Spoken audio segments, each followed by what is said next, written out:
professeur, chercheur à l'Université Laval. Je m'excuse, Geneviève, j'ai comme oublié ton cue. Donc, on reprend. Je suis professeure-chercheur à l'Université Laval et chercheuse au CIRIS. Ça me fait très plaisir d'être avec vous aujourd'hui pour parcourir le programme avec vous, mais également pour vous donner un peu une description de notre processus de co-développement, puis mettre l'accent un peu sur l'importance également de l'autogestion. Donc, il y a maintenant environ 6 ans, je me lançais dans une belle grande aventure un peu folle qui était celle de développer, co-développer avec, entre autres choses, les belles personnes que vous voyez ici à l'écran, un programme en ligne d'autogestion de la douleur chronique. À ce moment-là, un programme qui était en ligne, en français, disponible facilement, gratuit et qui accompagne pas à pas les utilisateurs dans l'adoption de stratégies d'autogestion, il n'y en avait pas. Or, pour nous, en fait, ben pour moi, c'était un non-sens, c'est-à-dire que c'était un problème qui était premièrement réaliste à régler et on avait quand même carte blanche sur la façon de le développer. En fait, il y avait rien il y avait rien sur lequel on pouvait se fier dans la francophonie qui euh, aurait pu nous orienter. Donc, j'ai vraiment fait le choix de m'entourer de personnes qui vivent avec la douleur chronique et de professionnels de la santé, mais également d'une graphiste, puis je vous montrerai un peu l'équipe tout à l'heure, pour réaliser cette grande tâche-là. L'autogestion, c'est quelque chose qui est très important puis qui n'est pas toujours mis de l'avant à sa juste valeur, hein. On a pourtant dans le plan d'action en douleur chronique 2021-2026, une des grandes orientations qui ressort, c'est d'impliquer le patient dans le processus décisionnel et dans la réalisation d'un programme d'autogestion. Mais pourquoi c'est si important que ça? En fait, je vais vous donner une image ici, puis peut-être que ça va résonner avec vous. Dans une année, on va compter 8760 heures. C'est le nombre total d'heures dans une année. Puis là, je vous invite tous et toutes à penser au nombre d'heures que vous passez là-dessus avec un professionnel de la santé. Donc, peut-être que certains d'entre vous vont penser à, bah, c'est peut-être quelques heures, peut-être quelques dizaines d'heures. En fait, quand vous pensez à l'équipe de professionnels potentiels avec laquelle vous collaborez, ou peut-être que vous n'avez pas nécessairement de soutien de professionnels. Ce qui fait en sorte que, disons qu'on met ça à quelques dizaines d'heures en moyenne, ben, ça va laisser 8700 heures où tout un chacun est à son domicile ou potentiellement dans les environs et doit gérer la douleur par soi-même. Puis le fait de ne pas, le fait de, c'est-à-dire d'adopter des comportements pour gérer la douleur, je suis 100% certaine que vous le faites tous et toutes. Un des enjeux qu'on a, par contre, c'est que parmi les comportements qu'on adopte dans l'intention de gérer la douleur, c'est pas tous les comportements qui vont finalement être gagnants. Il y a des comportements qui sont adoptés dans le but de se protéger, par exemple, qui vont être plutôt nuisibles dans le fait de gérer la douleur. Donc, on avait en équipe l'intention d'outiller les gens plus tôt dans leur parcours, parce que souvent, l'autogestion, ça arrive plus pas en bout de fil, mais ça arrive alors qu'on a exploré beaucoup d'autres options. Et quand je vous mentionne en fait que l'autogestion comme telle arrive très tard, ça ne veut pas dire que vous ne mettez rien en place par contre, là.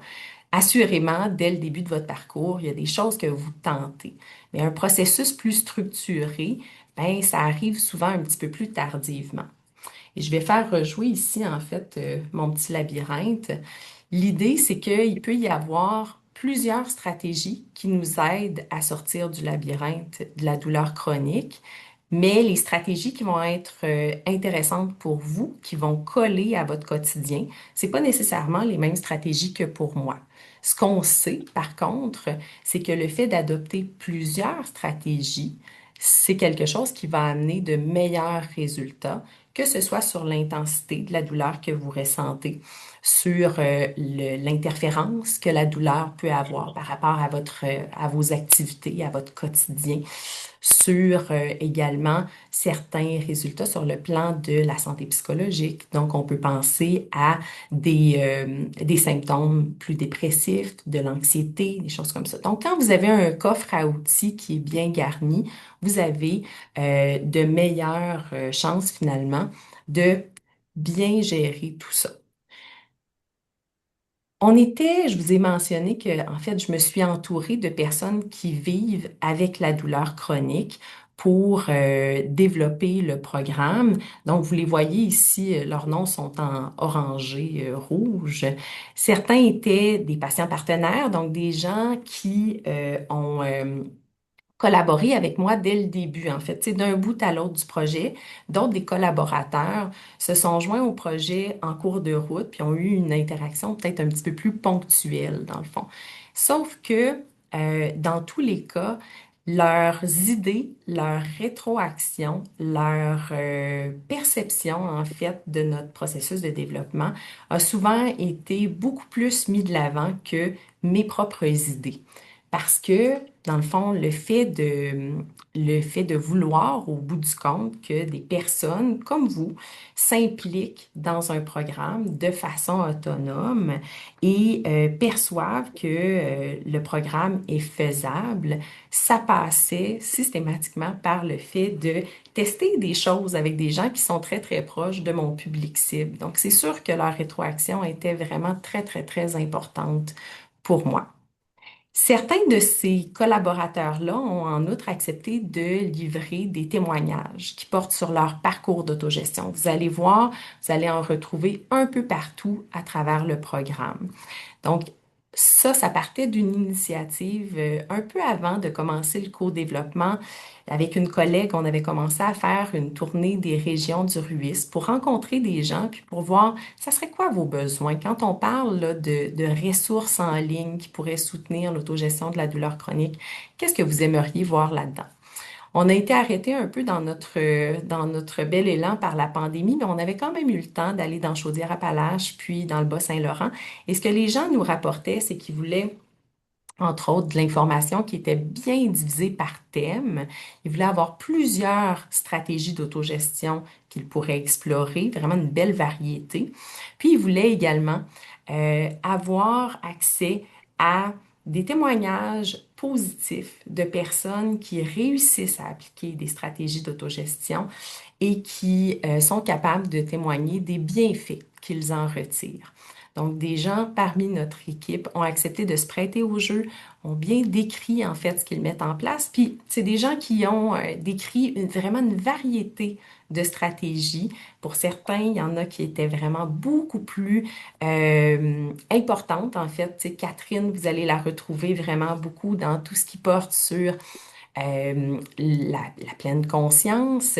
Donc, pour elle, ça a été quelque chose qui a apporté énormément de bienfaits, alors que pour d'autres, ben, ça a été le pacing. Donc, Jean-Georges, vous allez le retrouver vraiment dans les semaines qui portent davantage sur le pacing. Cette variété-là, dans le fond, elle est très bien représentée aussi dans les témoignages des gens qui nous ont accompagnés dans le processus de co-développement. Donc, comme je vous mentionnais, on s'est également adjoint à ces personnes-là pour être sûr de la faisabilité du programme. C'était quelque chose qui était vraiment très important pour nous. Donc, j'ai bien écouté, en fait, toutes les rétroactions et les idées qui nous ont amenés à à diminuer tous les irritants potentiels qu'on voyait.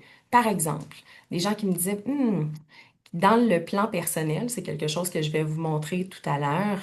Dans le plan personnel, quand tu proposes telle action, par exemple, je trouve que ça arrive pas au bon moment dans le processus d'autogestion, ou je trouve ça trop difficile, ou je comprends pas les consignes.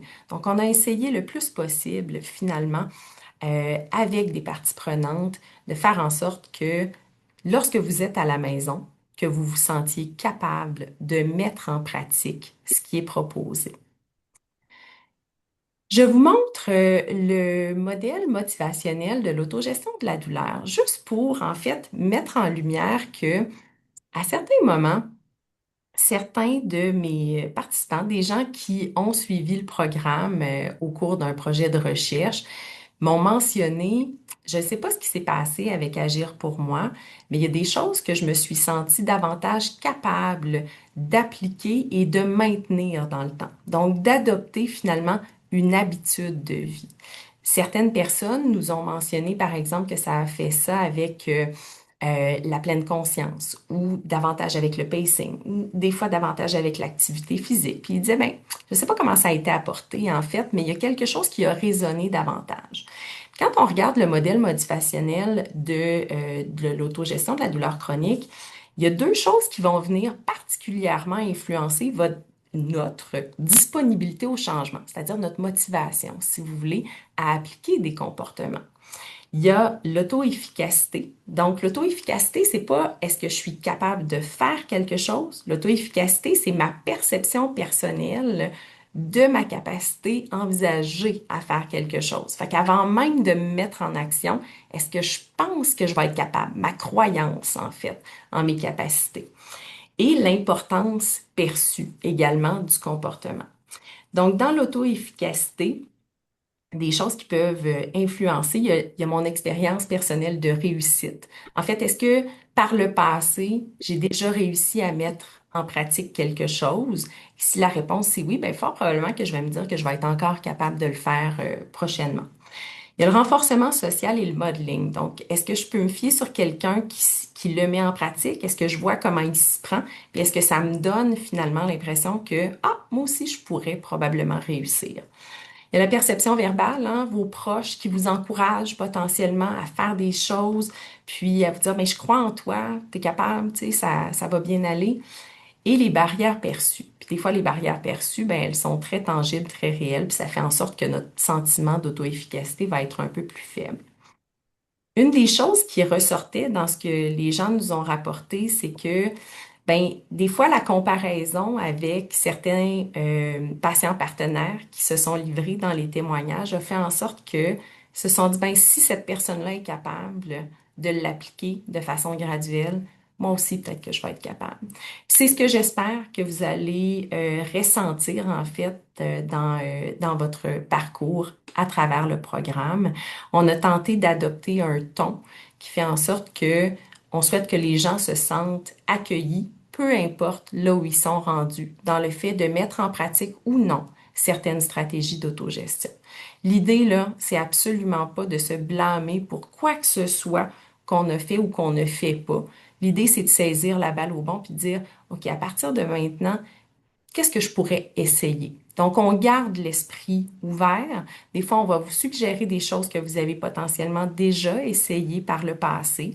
Puis peut-être qu'à ce moment-là, en fait, hmm, peut-être que la marche était trop haute. Peut-être que l'objectif que vous vous étiez fixé ou peut-être que des fois, ce que vos proches essayaient de vous faire faire ou de vous inciter à faire, était une coche trop au-dessus de vos capacités perçues, de ce que vous vous sentiez capable de faire. Mais là, l'idée, en fait, c'est d'être très réaliste avec soi-même. Puis à travers le programme, on va vous inviter à vous fixer des objectifs et idéalement, on se fixe des objectifs qui sont faisables, qui sont juste une petite marche au-dessus, dans le fond, de ce que vous faites présentement, question de vivre des succès. Les leçons dans Agir pour moi sont réparties sur 8 semaines. Donc, dans la première semaine, on met la table, on va regarder l'éducation sur la douleur, en fait. Ça, je vais vous le montrer tout à l'heure, on va le parcourir ensemble. Deuxième semaine, pratiquer des activités de mieux-être. Donc là, on va regarder la relaxation, la respiration, la pleine conscience.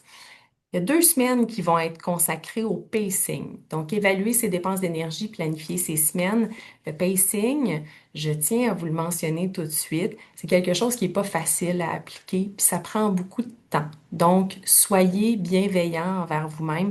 C'est normal que ça soit pas nécessairement évident à faire au début, puis peut-être que Nathalie, tout à l'heure, va faire un petit clin d'œil par rapport à ça. Faire de l'activité physique, à ne pas confondre avec du sport, hein, l'activité physique, là, on n'est pas dans une question d'équipe sportive ou quoi que ce soit. L'idée, c'est de se remettre en action potentiellement graduellement ou parce qu'il y a peut-être parmi les gens dans la salle des overachievers ou des gens qui ont toujours été très, très, très actifs et qui, pour reprendre les mots d'une participante dans un de mes projets précédents qui me disait, moi, je vais me blesser avant de m'arrêter. Ça, en fait, vous verrez pas nécessairement beaucoup de témoignages de personnes qui en font beaucoup trop en termes d'activité physique, mais il y en a, c'est une réalité. Puis si vous êtes dans cette situation-là, ben, tout ce qui est les semaines sur le pacing sont très importantes. Quand votre corps vous envoie des signaux assez clairs, le fait de prendre des pauses, ça va être très, très important. Des fois, on en fait trop. Prendre soin de ses pensées, reviser ses habitudes de vie, planifier la suite. Ce qui va vous aider et qui va vous accompagner tout au long du programme, c'est le plan personnel qui est téléchargeable. Je vais vous montrer à quel endroit. Le plan personnel va vous amener un regard réflexif sur ce que vous faites. Ça va vous aider à planifier, en fait, différentes actions potentielles. Ça va vous aider à vous fixer des objectifs. C'est vraiment un document qui est très complet, qui accompagne le programme et qui a une visée, je vous dirais, pédagogique. En fait, on vous accompagne. L'idée, c'est que si vous vous connectez au programme et que vous faites juste l'écouter, ben, il ne se passera pas grand-chose. Hein, l'autogestion va demander de faire certaines actions, d'essayer différentes stratégies. Donc, ça va vous permettre de garder le fil de votre démarche. C'est un outil qui peut être très, très intéressant aussi de façon rétrospective, c'est-à-dire qu'au bout de quelques semaines, si vous vous prêtez au jeu de le remplir, en fait, puis je vous dirais que ça, c'est à peu près 4, 5 pages, gros maximum, avec beaucoup de choses à cocher, là. Tu sais, vous avez très peu à écrire comme tel. Ben, le fait d'avoir ce document-là qui est comme témoin de vos actions, de vos objectifs, quand on y retourne quelques semaines, quelques mois après, on peut se rendre compte du chemin parcouru et ça peut nous aider finalement à mesurer le poids de nos réussites, de ce qu'on a parcouru. Dans l'introduction à la conférence, on parlait de 10 leviers clés. En fait, pour moi, les leviers clés, ce sont des éléments, c'est un peu un flou, je vais le mettre comme ça, là, entre des compétences d'autogestion et les stratégies d'autogestion. Des compétences que vous allez, là c'est marqué acquisition, mais en réalité, là, vous avez tous et tous des bases, tous et toutes, pardon, des bases par rapport à ça. Mais c'est quelque chose qu'on va essayer de venir consolider à certains égards. Donc, la résolution de problèmes, la prise de décision, puis la prise de décision, admettons, là, je veux dire, je vais essayer de mettre ça très concret, là. Si vous êtes en train de faire des tâches quotidiennes et que vous ressentez une hausse de vos symptômes, que vous ressentez une hausse de la fatigue, par exemple, ben peut-être que, en termes de prise de décision, il est temps de façon très consciente, se dire, je vais m'arrêter dans ma tâche, je vais aller faire autre chose. Si je suis dans une tâche qui est plus physique, je vais aller faire une tâche qui est peut-être un petit peu plus cognitive, là, tu sais, qui va m'amener à réfléchir, ou je vais vraiment prendre une pause, point, pause, pause. L'idée, c'est pas d'aller se coucher, là, c'est vraiment de changer finalement de type d'activité. Fait que ça peut être, quand je parle de prise de décision, ça peut être aussi anodin que ça. L'établissement d'objectifs, la planification d'action, le fait de renforcer ce dont je vous ai parlé, là, de la confiance en sa capacité d'agir, l'auto-efficacité et le fait d'évaluer ses résultats. Donc là, sans plus attendre, je vais tenter quelque chose. En fait, je vais hop, je vais faire glisser ça ici. Geneviève, est-ce que tu peux me dire si tu vois bien? Oui, parfait, merci beaucoup. Donc, agir pour moi. On va se rendre dans le programme. Plusieurs façons de s'y rendre. La plus simple, à mon avis, c'est de taper tout simplement dans Google Agir pour moi. Et là, vous allez cliquer sur le premier lien qui est en haut. Vous pourriez aussi vous en aller sur le site Gérer ma douleur plus directement. Et ça fait partie finalement de la plateforme géreurmadouleur.ca sur laquelle vous allez retrouver aussi une foule d'informations et de ressources validées. Donc, il y a plein de choses là-dessus, mais il y a entre autres le programme Agir pour moi. Donc, ici, sur la page, si jamais vous n'arrivez pas à la bonne place, vous recliquez sur l'onglet Agir pour moi. Mais en principe, dans le fond, vous arrivez au bon endroit. Et là, ce qu'on va vous mentionner, c'est pour accéder au programme. Vous cliquez ici, donc sur l'espèce d'immense bouton, finalement, là, qui est la petite plateforme avec les marches. Et là, on embarque dans le programme. Donc, il va s'ouvrir automatiquement. Si vous vous créez un compte sur la plateforme Gérer Bandulaire, ça va vous aider à un peu garder le fil si vous utilisez toujours le même ordinateur ou la même tablette. Ça va vous aider à voir où vous êtes rendu dans le programme. Sinon, ça ouvre toujours au début, mais vous allez avoir la possibilité de retrouver finalement là où vous étiez rendu si vous prenez une petite note. Donc ici, on a un petit résumé finalement de certaines choses que je vous ai dit. Donc le programme a été développé avec des personnes qui vivent avec la douleur chronique et des professionnels de la santé. Le programme, il est fait pour être complété en 2 mois, en 8 semaines. Cependant, je mets un gros bémol ici. Je vais toujours préférer en fait que si vous sentez qu'il y a trop d'informations à absorber, que ça vous prendrait une semaine ou deux de plus pour bien mettre en pratique ou pour bien revisiter l'information, c'est correct. N'hésitez pas à le faire. L'idée, c'est idéalement de ne pas perdre le fil. Fait qu'on vous invite évidemment à essayer de le faire de façon continue, mais si c'est trop, c'est pas grave, c'est correct. Dans le fond, revenez-y le plus rapidement possible, puis prenez-vous toujours une petite note de où vous êtes rendu idéalement. La plupart des semaines vont proposer des leçons qui totalisent entre 60 à 90 minutes. La première semaine, c'est un petit peu plus que ça, par contre. Donc, gênez-vous pas pour vous laisser du temps, évidemment. Il y a des ressources disponibles également, donc certains thèmes, si jamais ça vous fait vivre des émotions difficiles, il y a une liste de ressources à contacter au besoin qui est disponible dans le plan personnel. Donc, je vais faire un très bref survol là, tu sais, de chacune des semaines avec vous. Que propose Agir pour moi? L'information que je souhaite que vous reteniez ici, c'est que le programme s'adresse à toute personne vivant avec des douleurs chroniques non cancéreuses.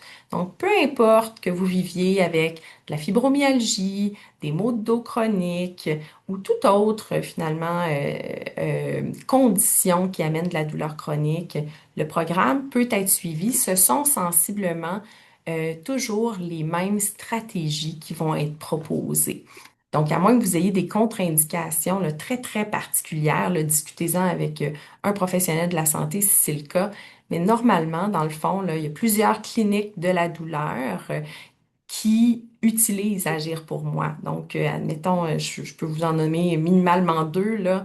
La clinique de la douleur sur la rive sud à Lévis, entre autres choses, utilise Agir pour moi, donc pour favoriser l'autogestion chez leurs patients. Et la clinique de la douleur du CHUL également, dans le fond, incite ses patients à suivre le programme. Donc, dites-vous que vous avez une petite longueur d'avance si vous le suivez déjà.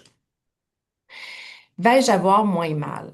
L'objectif d'un programme d'autogestion de la douleur chronique, c'est d'améliorer votre sentiment d'efficacité, d'auto-efficacité à gérer la douleur. Mon objectif passe pas directement par le fait d'abaisser l'intensité de la douleur. Mon objectif passe par le fait d'augmenter votre fonctionnement. Donc peut-être que la douleur va rester à un stade qui est similaire ou égal, mais ça se peut en fait, ce qui est normalement une des retombées, c'est que vous êtes capable d'en faire plus avant d'atteindre le même seuil de douleur. Donc, c'est un peu ce qui est visé à travers tout ça. Euh, Qu'est-ce qui sera abordé? Ça, je vous l'ai mentionné. Donc, vous allez avoir également un petit peu plus bas différentes attitudes clés dont je vous ai parlé. Donc, se donner le droit d'essayer même quand vous avez déjà mis en application quelque chose, puis se donner du temps. Il y a des habitudes de vie que vous avez qui sont probablement ancrées depuis des mois, des années, des décennies. Le fait de modifier ces habitudes-là, même quand on va bien, ça prend du temps, ça prend de l'énergie et c'est quelque chose qui est pas facile. Donc, je prends 2 petites secondes pour vous mentionner l'objectif, là, à la fin du programme de 8 semaines, c'est pas que vous changiez vos habitudes du tout au tout. Je m'attends pas à ce que vous ayez tout appliqué, ce qui était dans Agir pour moi, puis que vous soyez capable de maintenir ça. Non. Mon objectif, considérant qu'on le sait très bien que c'est difficile de changer des habitudes de vie, c'est que vous soyez capable de cibler lesquelles sont intéressantes pour vous, lesquelles peuvent s'intégrer dans votre quotidien et amènent des bienfaits, puis que vous soyez capable de les maintenir dans le temps. Parce que faire le programme, c'est un premier pas. Le maintien des habitudes, ben là, c'est toute la suite des choses finalement, et c'est ce qui va donner le plus de résultats au final. Donc, je vais passer à la semaine 1. Donc, on va passer à qu'est-ce que la douleur chronique. Donc, vous allez voir plusieurs explications, en fait, plusieurs informations. Et là, je ne vous l'ai pas mentionné d'entrée de jeu, mais tout le contenu d'Agir pour moi est narré, c'est-à-dire tout a été enregistré audio. Les journées où vous ne vous sentez pas capable de lire, c'est correct, il n'y a pas de souci. Vous allez pouvoir tout simplement défiler jusqu'à temps que vous voyez le petit triangle noir, là, ici. Et là, à certains moments, c'est ma voix que vous allez entendre. À certains moments, c'est la voix de François, qui était le psychologue qui s'est impliqué dans la démarche. Donc, gênez-vous pas pour écouter tout simplement. Ici, malheureusement, en fait, depuis qu'on a développé Agir pour moi et qu'on l'a mis en ligne, il y a eu des petits changements sur ce que l'on trouve sur Internet. L'émission Découverte a été retirée du site web, donc ça vous sert à rien de cliquer sur Accès à l'émission, malheureusement. Et le site Retrain Pain a un peu changé. Donc, je vous invite pour ces deux volets-là, là, dans le fond, il va falloir qu'on les modifie dans une prochaine itération du programme, là, mais je préfère vous le mentionner, pas besoin de cliquer ici. On va vous expliquer différentes choses sur la distinction entre la douleur chronique et la douleur aiguë, par exemple. Puis pourquoi on ne peut pas agir de la même façon selon si la douleur elle est chronique ou aiguë. On va faire une distinction entre les différents types de douleurs. Question que vous soyez capable, en fait, d'identifier. Potentiellement, des fois, c'est très difficile, là, mais ça vous donne une bonne idée, finalement, du fait que ces types de douleurs-là cohabitent quand même assez fréquemment.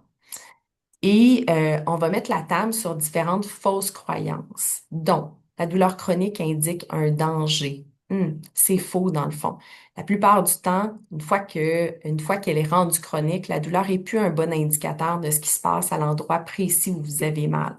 Donc, on va vous donner beaucoup d'informations comme ça pour faire en sorte que vous ayez une meilleure connaissance de comment on peut agir avec la douleur chronique. Je vais passer à la deuxième leçon de la semaine 1 qui est Êtes-vous prêt à l'autogestion? Parce que c'est là que vous allez pouvoir télécharger le plan personnel. Donc, le plan personnel, vous n'avez qu'à cliquer ici, il va être téléchargé. Et ensuite, c'est un formulaire qui est remplissable. Donc, comme je vous disais, hein, souvent, il va y avoir des listes à cocher. Oups, il est en train d'ouvrir sur mon autre. Voilà. Donc, vous allez pouvoir tout simplement établir des listes à cocher. Ça amène un certain processus réflexif. Et ça, je vous invite à l'enregistrer sur votre tablette ou votre ordinateur. Idéalement, Agir pour moi devrait être suivi sur une tablette ou un ordinateur. Sur un téléphone, ça va être difficile de remplir le plan personnel. Je vous dirais, c'est moins évident. Ça pourrait se faire, mais c'est moins propice. Fait que si vous êtes capable de vous asseoir à l'ordinateur, c'est encore mieux. Donc là, on vous donne la marche à suivre en ce qui concerne le fait de télécharger et d'enregistrer le plan personnel. Et on vous mentionne de faire attention, hein, il est important de ne pas imprimer le document en PDF, c'est-à-dire vous pouvez l'imprimer si vous voulez le remplir papier, ça, pas de souci, mais de ne pas l'imprimer en PDF parce que là, c'est comme si ça va figer toutes les petites cases à cocher. Donc, vous ne pourrez plus le remplir et ça ne sera plus un PDF remplissable. Cette leçon-là va être très réflexive, c'est-à-dire on va vous aider à identifier, à faire le point, à identifier c'est quoi, pourquoi c'est important pour vous de faire des changements. Qu'est-ce que vous vous sentez capable d'apporter comme changement? Est-ce que vous sentez que vous avez la possibilité d'en apporter? Si oui, de quelle façon? Pardon. Puis, est-ce que vous êtes motivé aussi à apporter des changements dans votre vie pour mieux gérer la douleur? Donc, on fait tout un parcours où justement certaines personnes vont vous mentionner pourquoi, en fait, pour eux, au départ, c'était peut-être pas nécessairement évident, mais par la suite, dans le fond, de quelle façon ils s'y sont pris pour se mettre en action. Le troisième et dernier volet de la semaine 1 consiste à se fixer des objectifs SMART. Donc ça, c'est très important. Ça va vous suivre tout au long du programme. N'hésitez pas à y revenir. En fait, on donne des consignes euh, assez claires, en fait, sur de quelle façon vous pouvez vous fixer des objectifs. Et là, vous voyez à certains moments, hop, il y a des petits liens à cliquer, à cocher. Et j'essaie de me rendre à développer les objectifs. Donc, les caractéristiques des objectifs SMART vous sont expliquées. S pour spécifique, hein? Faut qu'on soit précis dans ce qu'on veut réaliser. M pour mesurable, c'est-à-dire pas nécessairement d'y aller avec quelque chose comme ben, je vais peut-être aller marcher quelque part cette semaine. Là, tu sais, on ne sera pas capable de déterminer justement en quoi ça consiste. Puis si vous voulez pouvoir mesurer vos progrès, ben à ce moment-là, d'être précis puis de dire, je vais me rendre peut-être jusqu'au coin de la rue, par exemple, ou je vais le faire 5 minutes. Et quand je vous dis là, d'être bienveillant, ça peut vouloir dire de dire, ben, ça se peut que ça soit très, très peu au début, puis c'est correct, il n'y a pas de souci. Attrayant, attirant, évidemment, si vous avez jamais pratiqué un sport qui vous intéresse pas, par exemple, ben c'est pas vers là qu'on va s'enligner. Essayez de trouver des choses qui résonnent avec ce qui est important pour vous dans la vie, finalement. R pour réaliste, donc ça doit tenir compte de vos ressources, du temps que vous avez à y consacrer également. Et T pour temporellement défini. Donc, on va essayer de cibler des moments dans le calendrier. Donc, il y a plusieurs autres éléments qui vont vous habituer, qui vont vous aider à établir vos objectifs. La semaine 2 va être sur le fait de pratiquer des activités de mieux-être.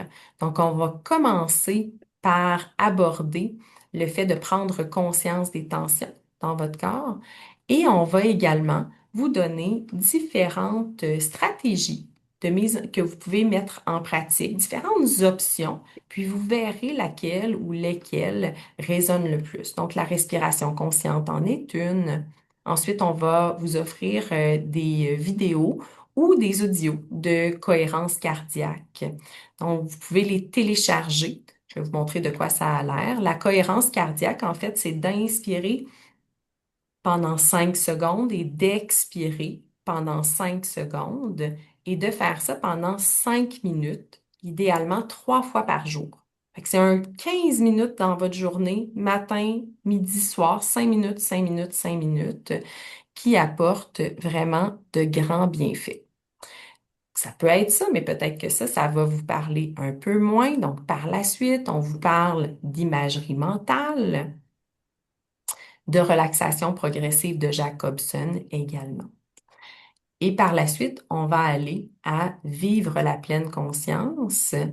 Et là, Catherine va vous expliquer sa démarche.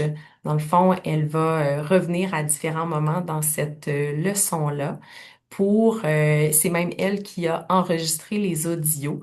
Il y a plusieurs audios que vous pouvez explorer, méditation de 3 minutes, méditation sur les sons, sur les pensées, les douleurs, un scan corporel. Ça ne veut pas dire que vous allez adhérer à tout. Dans le fond, l'idée, c'est de voir est-ce que c'est une stratégie qui peut vous parler. Et si c'est le cas, dans le fond, bien évidemment, il y a plusieurs ressources de méditation de pleine conscience qui peuvent être utilisées, qui sont pas dans le programme, mais je vous invite à en explorer. On voulait au moins que vous ayez un petit coffre à outils là, avec lequel vous pourriez travailler. La semaine 3, je vous en ai parlé un petit peu, elle est quand même importante. Donc, évaluer vos dépenses d'énergie, c'est probablement une des semaines qui est quand même qui demande un petit peu plus de d'observation, en fait. Probablement que je vais y aller comme ça. Donc, on alterne souvent entre le fait d'en faire trop quand on a des bonnes journées et le fait d'en faire trop peu à des moments où justement on a des pics de douleur. Et l'idée, c'est de ramener ça à quelque chose qui va être beaucoup plus stable. Donc, des dépenses d'énergie qui vont être mieux réparties dans le temps. C'est ce qu'on vise à travers la semaine 3, de vous faire de vous faire prendre conscience de vos dépenses d'énergie et de voir à euh, évaluer tu sais, combien de temps vous êtes capable en réalité de rester assis sans avoir une hausse de symptômes, de rester debout. Donc, vous allez être amené à observer finalement plusieurs de vos comportements et les hausses de douleur qui y sont associées. À la semaine 4, on reprend ça, puis on essaye de répartir finalement vos activités à travers la semaine. Et là, on vous donne différentes orientations. Donc, positionnez vos obligations dans votre horaire. Ensuite, répartir et espacer les activités les plus exigeantes à travers les journées de votre semaine. Inclure une ou plusieurs activités agréables, hein, parce que quand notre vie, c'est juste une série de tâches, c'est possible aussi que notre santé psychologique en prenne un peu un coup. Donc, d'inclure des activités agréables, c'est vraiment à ne pas négliger. Revoir vos priorités puis respecter le pacing. Donc, ce sont toutes finalement, des orientations qui sont décrites plus en détail à travers cette semaine-là. À travers la semaine 5, on va vous proposer de prime abord de faire des étirements. Donc, il y a plusieurs vidéos. Finalement, là, on a un témoignage de Natacha, mais il y a plusieurs vidéos qui vont vous montrer des étirements que vous pouvez réaliser. Encore une fois, dans le fond, on vous invite à regarder ce que vous vous sentez capable de faire, puis commencer peut-être par ce qui vous semble le plus facile. C'est pas grave si vous les faites pas toutes, là. L'idée, là, c'est d'essayer de voir qu'est-ce qui peut vous convenir. Donc là, je descends un peu davantage pour vous montrer pourquoi faire des étirements. Donc, s'étirer, c'est une forme d'activité physique qui a l'avantage d'être accessible à une grande majorité de gens, peu importe la condition physique. Donc, c'est vraiment un bon point de départ. Je vous en montre quelques-uns. Il y a un étirement sur chaise, entre autres choses. Donc, on va vous donner toutes les consignes à travers le vidéo pour réaliser cet étirement-là. On va ensuite vous inciter à pratiquer une activité physique que vous aimez. Question de potentiellement renverser le déconditionnement si vous avez cessé de pratiquer de l'activité physique. Et là, on a probablement un des témoignages que je préfère à travers tout le programme. Et c'est un petit segment où Catherine mentionne, à ce moment-là, elle avait vraiment beaucoup de difficultés à bouger.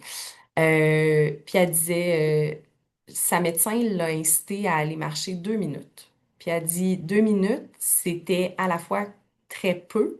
Elle dit, je me disais, mais voyons, qu'est-ce que ça va changer? 2 minutes, ça va, c'est tellement peu. Puis à la fois, c'était une montagne pour elle. Elle disait, je sais même pas comment je vais y arriver. Donc, je pense que c'est très normalisant. Catherine est partie de là. Puis là, elle est vraiment capable de marcher beaucoup plus que 2 minutes, mais c'est correct de partir là où on est. C'est ce que je veux vous passer comme message. Dans la semaine 6, on va vous amener à identifier les pièges de la pensée. Donc là, on est dans prendre soin de ses pensées. On veut reconnaître l'anticipation et les inquiétudes. On veut essayer de voir, dans le fond, qu'est-ce que vous avez comme petites pensées automatiques là, qui vous viennent en tête, là. Des fois, notre conversation interne ou tu sais, la voix qu'on entend dans notre tête là, qui nous dit, par exemple, tu sais, ma situation s'améliorera jamais, je pourrai jamais gérer ça, ce genre d'éléments-là. Dans le fond, on veut vous amener à confronter des idées qui sont juste en fait des, des, comment je dirais bien ça? C'est des perceptions qu'on peut avoir et qu'on a tendance à croire parce qu'on se les répète souvent. mais il faut être capable de voir qu'on ne se dit pas tout le temps la vérité dans notre tête, hein. Donc, d'être capable de confronter et de changer peut-être certains patterns de pensée. Et ultimement, dans le fond, on veut vous amener à percevoir le positif. Dans votre quotidien, il y en a des choses positives qui se voient, puis on veut leur faire de la place pour que des connexions se refassent des fois dans votre cerveau, qu'on soit capable de le percevoir plus facilement, le côté positif. Et ultimement, dans la semaine 7, on va réviser certaines habitudes de vie, favoriser le sommeil. Donc, on va vous amener à regarder un peu comment en fait, c'est quoi vos habitudes liées au sommeil et qu'est-ce que vous pourriez mettre en place pour peut-être mieux préparer votre corps au sommeil? Puis dans l'autre leçon, on va adapter l'alimentation. Donc c'est vraiment, on commence à aborder certaines pistes. Évidemment, il y a un travail de fond qui peut être fait beaucoup plus en détail que ce qui est présenté ici, mais ça vous donne certaines orientations.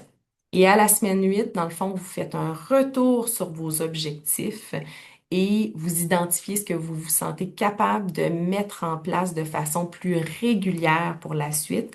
À travers le programme, ce qui est important, c'est la régularité au-delà de l'intensité de ce que vous allez mettre en place. Donc, de garder en tête que vous êtes mieux de vous fixer des objectifs qui sont peut-être plus faisables, plus petits potentiellement, mais ensuite de les enchaîner vers des plus grands sans mettre la barre trop haute pour impressionner qui que ce soit, hein. Dans le fond, là, c'est vous qui êtes la personne qui va en bénéficier le plus, d'être honnête avec soi-même puis de se dire, bon, OK, je pense que moi, la prochaine marche que je me sens capable de faire, ça serait ici que je pourrais la fixer. C'est comme ça que vous vivez davantage de succès. Donc, je conclurai en vous disant que apprendre à gérer la douleur chronique, ben, c'est possible. On vous épaule à travers Agir pour moi. Évidemment, on espère que vous êtes épaulé par vos proches, par d'autres personnes, également potentiellement des professionnels de la santé. Mais l'idée, évidemment, c'est aussi de percevoir que vous êtes capable d'être un joueur très actif dans la gestion de votre douleur, au-delà des professionnels qui peuvent vous accompagner ou non dans le fond. Alors voilà, je m'arrêterai sur ceci. Merci beaucoup, Pascal. On aurait aussi des questions des participants. Donc, une première question Oui. de Marie-Hélène qui est, est-ce que le programme est accessible pour les personnes qui se déplacent en fauteuil roulant ou avec une aide, un handicap Oui. visuel également? Un handicap visuel, vous m'avez dit? Aussi, oui. Handicap visuel, en fait, je mettrais un bémol parce que euh, oui, le contenu, il est narré, mais probablement que tu sais, il faut descendre dans le programme. Si vous avez quelqu'un qui peut vous accompagner puis qui peut justement cliquer, là, ça fonctionnerait. C'est peut-être, je dirais, un des aspects qui est le moins bien adapté pour suivre Agir pour moi. Mais je suis sensible à la question, puis c'est la première fois qu'on me la pose. Donc, sur ce plan-là, ouais, je me laisserai un peu le temps de réfléchir, mais pour quelqu'un qui est en fauteuil roulant, oui, absolument, aucun souci, ça ne pose aucun problème. Nous aurions aussi une question de Christine. Si on est familier avec certaines leçons, peut-on prendre moins d'une semaine pour ce sujet? Oui, certainement. En fait, dans le fond, l'idée, là, c'est que vous soyez en mesure d'adapter un peu ce qui vous convient. Si vous êtes encore, par exemple, je pourrais prendre des personnes qui sont très, très actives ou qui vont moins s'y retrouver dans la section sur l'activité physique, certainement. Puis dites-vous que je vous invite fortement à faire la semaine 1, peu importe dans le fond vos intérêts futurs. La semaine 1 va au moins mettre la table, puis on commence au moins avec les mêmes informations. Vous allez télécharger le plan personnel parce que si vous le sautez, ben là, vous n'aurez pas comme votre cahier, si vous voulez, ou votre PDF pour le remplir. Mais par la suite, si jamais il y a des semaines qui vous intéressent vraiment plus que d'autres, allez-y. Aucun souci. Vous pouvez le faire dans l'ordre qui vous convient davantage. C'est sûr qu'on l'a réfléchi avec un ordre particulier, mais j'aime mieux que vous y alliez vers ce qui vous tente que vous fermiez la page. En fait, on avait aussi une autre question de Dominique. Elle voulait savoir si c'était possible de s'inspirer de ce programme-là dans les pratiques professionnelles, puis s'il y avait des droits d'auteur. Euh, y- Bon, moi, je m'en fâche pas beaucoup dans les fleurs du tapis avec ça. Il y a vraiment plusieurs professionnels de la santé et équipes professionnelles et établissements même qui utilisent Agir pour moi pour encadrer des groupes d'autogestion. Puis même des fois, là, ça dépasse la douleur chronique. J'ai entendu des gens qui m'ont dit, oh, il me semble que pour la dépression, il y a certaines affaires qui sont vraiment très intéressantes. Pour la COVID longue, il peut y avoir des principes qui sont intéressants également. Vous pouvez télécharger le plan personnel, prendre juste les sections qui vous intéressent si vous êtes un professionnel, en fait, puis dire, ben moi, ça m'aiderait avec mes patients. Agir pour moi, il y a le petit logo qui apparaît à différentes places, là. Donc, si vous pouvez mentionner dans le cadre de votre pratique que ben, ceci est tiré d'Agir pour moi, tant mieux, là. Mais moi, je suis pour le fait de partager tout ça, là. Donc, voilà. Je m'en fâche pas d'un fleur du tapis avec les droits d'auteur. Merci beaucoup. Ben, au nom de l'association, merci pour votre présentation. On va Merci. passer maintenant à la présentation de notre collègue Nathalie pour les groupes d'entraide. Merci Merci. beaucoup. Merci Pascal. Si jamais tu décides de te partir un balado, je suis partante. Merci beaucoup pour ton partage. Écoutez, je commence tout d'abord en vous disant merci d'être là. C'est un privilège pour moi. Vous avez pu voir, peut-être que certaines personnes ont commencé à aller voir ce que représentait le programme Agir pour moi. Et je vous dirais que c'est un privilège parce que, étant coordonnatrice service aux membres, on m'a demandé de faire un programme d'accompagnement en mode groupe entraide pour vous accompagner. Donc, je vous dirais que c'est un énorme privilège parce que j'admire le programme qui a été conçu. Et donc, on s'est mis à penser comment nous pourrions accompagner les membres euh, dans un but, dans le fond, on a vu qu'il y avait certaines ressources, certains moyens, fallait y aller à son rythme. Mais comment faire ça? Geneviève, je ne sais pas si on peut partager. Est-ce que c'était toi qui partageais ma présentation? Je ne la vois pas. Puis aller directement faire Oui, la présentation. Oui, OK. partager. Moi? Oui. OK, bon, je n'étais pas prêt, fait que c'est pas grave. Il nous reste un 5 minutes, donc c'est pas grave. Donc, en fait, c'est ça. C'est qu'on a pensé, dans le fond, vous accompagner dans le cheminement que ça allait créer chez vous. C'est-à-dire que ce programme-là a été conçu pour y avoir des ressources, des moyens, pour tenter d'utiliser des choses à son rythme, comme Pascal nous l'a si bien dit. Mais comment faire si on est toute seule à vivre des émotions, à vivre des choses que peut nous faire vivre, de prendre un chemin différent? Donc, j'ai beaucoup aimé ça. À un moment donné, Pascal, tu as dit, c'est pas facile d'aller chercher une nouvelle voie. Mais je pense que c'est quelque chose qu'on offre à la QDC, justement, des groupes d'entraide, un lieu qui est pour s'outiller, donc, mais dans un but commun qui est passons à travers le programme Agir pour moi. Donc, c'est ce qu'on vous propose sous peu.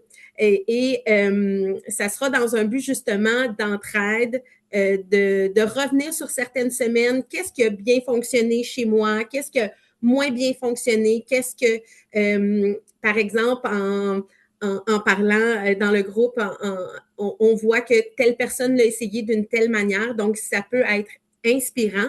Ça peut aussi, comme Pascal disait, c'est difficile de créer des nouvelles habitudes.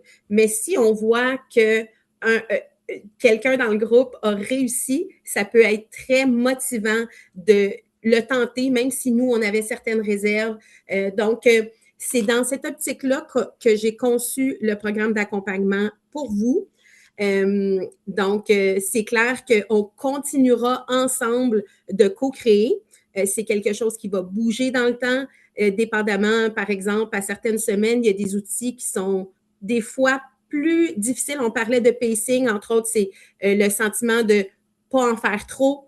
Des fois, on en fait trop peu, on en fait trop. Donc, de trouver cet équilibre-là, mais on doit se permettre de tenter des choses. Et c'est dans cette optique-là que les groupes d'entraide vont venir vous, vous soutenir à être tout le monde dans un but commun. Donc, voilà. Vous pourrez, si éventuellement c'est quelque chose qui vous intéresse, vous allez pouvoir nous envoyer un courriel. Geneviève, si tu veux bien le mettre dans le chat, le courriel. Donc, vous pourrez nous écrire disant j'ai assisté à la conférence de Pascal. Ça sera en virtuel, donc très accessible. Et nous prendrons la liste d'attente et nous formerons des groupes pour vous accompagner. Donc, il y aura une semaine où vous pourrez faire les exercices proposés par le programme. Ensuite, une semaine où nous allons pouvoir nous rencontrer et vivre ça ensemble. C'est-à-dire que quand je vous parlais que ça prendra vos couleurs, à certaines semaines, il y a un outil X qui attirera votre attention, qui sera peut-être plus difficile à aller intégrer. On sera là dans un but, comme d'habitude, comme les groupes d'entraide existent déjà à la QDC, ça sera dans cette optique-là. Donc, vous comprenez que c'est un énorme privilège pour nous. Pascal est très humble en partageant tout ce qui a été fait et c'est bien évidemment nous qui allons utiliser ça avec un grand bonheur. Donc, inscrivez-vous avec grand plaisir et on pourra cheminer ensemble. Voilà. Donc, attends, si jamais il vous reste des questions, on est là. On est là. Donc, dans le chat, je vais aller voir les questions.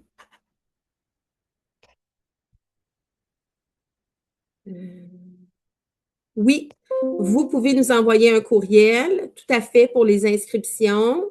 Est-ce que... Oui, on va mettre l'adresse. C'est l'adresse de la QDC, donc... ouais. Donc, oui, en fait, ce n'est pas du mentorat, c'est une très, très bonne question. C'est la même formule que les groupes d'entraide. Donc, comment on va faire pour un peu cheminer à l'intérieur de tout ça? C'est dans le même principe, ça va être en mode échange. Par exemple, une semaine, moi, ça m'a fait naître une telle émotion. C'était difficile parce que je suis pas habituée d'utiliser telle ressource. Dans le fond, ça va être vraiment de l'entraide. C'est la même chose que les groupes d'entraide. Donc, il n'y a pas de souci à se dire est-ce que je suis forcée ou est-ce que je dois prendre un certain rythme? Pas du tout. On va respecter le rythme de chaque personne et c'est dans cette même optique-là. Donc, voilà. Est-ce que j'avais d'autres questions pour Pascal?